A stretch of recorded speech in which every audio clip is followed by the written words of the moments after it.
Well, first day is over. I was actually going to record on my way home from work, and it started raining. While it was raining, I was like, yeah, no one's going to be able to hear me. So I was like, all right, I'll wait till I get closer to home and it stops raining. But the trip home, there was like no traffic. I was like, holy cow. I expected it to take forever to get home, but I was happy. Place is really nice. Everybody I work with is really nice. Actually got a Microsoft Surface Pro 3. It's actually looked like it was one of the high-end ones when it was brand new, but it's actually a really nice laptop. Got the stylus and everything with it. I've never used one of the Surface Pros, but I was like, wow, it's actually really nice. I like how I can turn it, like I can use it as a tablet or I can use it as a laptop and everything. Haven't really used it a great deal yet, so I'm not really sure if how much I'm going to like it or dislike it, but so far, it's actually pretty cool. Getting into a little bit of server administration right now, doing some PowerShell stuff.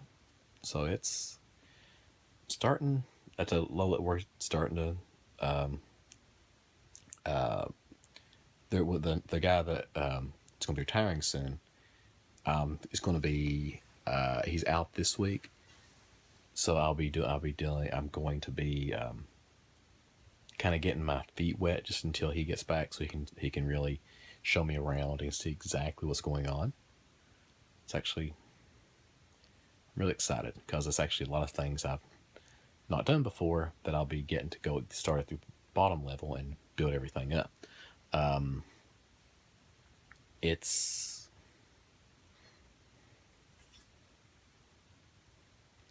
different. The atmosphere is just so different from anywhere I've ever worked, because like a lot of places is more of a stressful environment. It's like, okay, we got this, we got to do it now.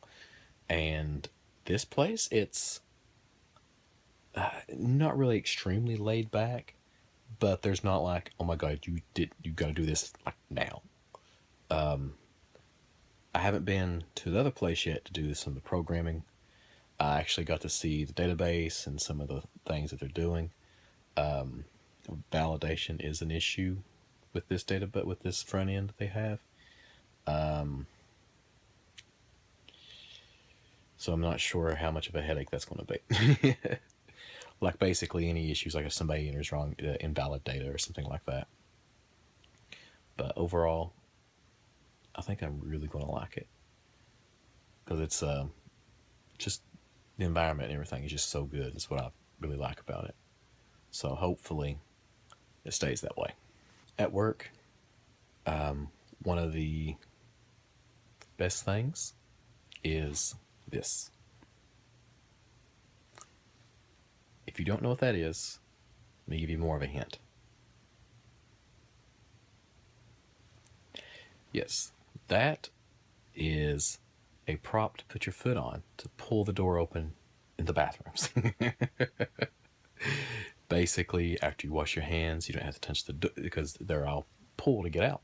So you just basically put your foot under it, pull it backwards, and it opens the door for you. And I was like, holy cow, I've seen these things, I've seen them on the internet, but I've never actually seen one in real life. I was like, wow, it's actually something useful. But I'm not saying that's not the best thing.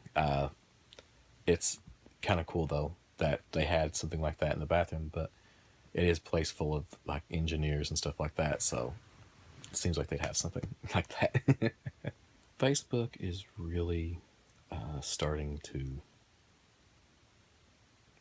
I'm not even sure what the proper word is, annoy me. And it's not because of other users or anything like that. It's these sponsored, I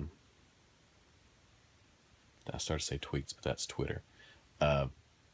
Articles, whatever, I'm not sure what they call it, but it's like, one I was reading, like, Santa grants wish minutes before boys dies or something. I was like, And it's clickbait. I mean, it's the only. I looked. I was like, okay, I got to look at this article, and it is very sad. And I was like, I don't want to I mean, if somebody's having a hard time and they're posting about it on Facebook for support, I don't mind that. That's awesome because it's your group of friends that they help you out and they give you support in your time of need. But these articles that it just it seems like they're trying to pull this emotion from you, and I don't understand. It's like I don't read articles. I don't really. I want to be happy and I want to have a good time. And I understand there's horrible things that's happening out there. I know there's a lot of people suffering, but why do these new and I think I don't know if it's from People or USA Today or some other website, and it's like they wrote the article just to get people to come to it. It's like a lot of these things, a lot of these interviews and things like that with people, they just seem exploitive. They're not trying. It doesn't. It's like I'm trying. I don't remember what it was, and I was actually watching some interview somebody was doing with like somebody that had a tragic event, and it seemed like the interview was asking questions to try to get the person to break down, and that seemed like that was their goal, is to make them break down on camera, and I'm like, this is horrible. You're trying to, it's like they're asking questions and basically trying to make the person relive the situation they were having so they break down. And it doesn't, to me, that seems horrible. And, I don't know. So, I mean, maybe I'm looking at it being too critical of stuff, but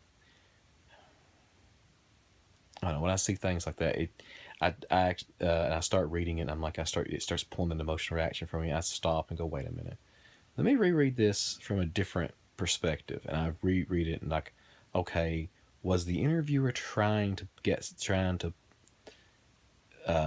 pull something from you? Were they exploiting people? And most of the time, a lot of these things, interviews or articles, they're really exploiting people. And it's just like, just to get, they wanted that emotional to get them to cry or to get that reaction at them so they can get that from you. And it, I don't know, just really starting, as I'm getting older, it's really starting to bother me.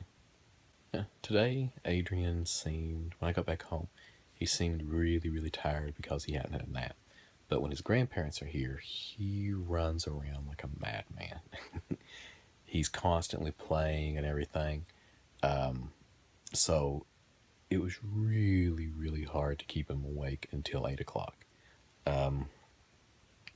We hit 8 o'clock and let him lay down, and he was just out. I mean, it was less than a minute or 2 minutes, and he was out, which is good. Hopefully, he'll sleep all the way through the night, because we're trying to tell the grandparents to say, if he's not asleep by like 1, don't let him take a nap. Well, maybe not 1, maybe 1:32.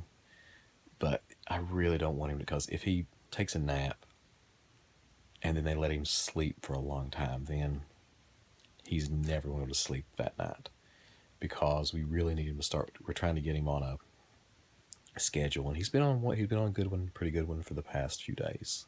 Well, actually, about the past week. But hopefully, we can keep him on that schedule, and everything will be okay. The dogs, they love the grandparents also.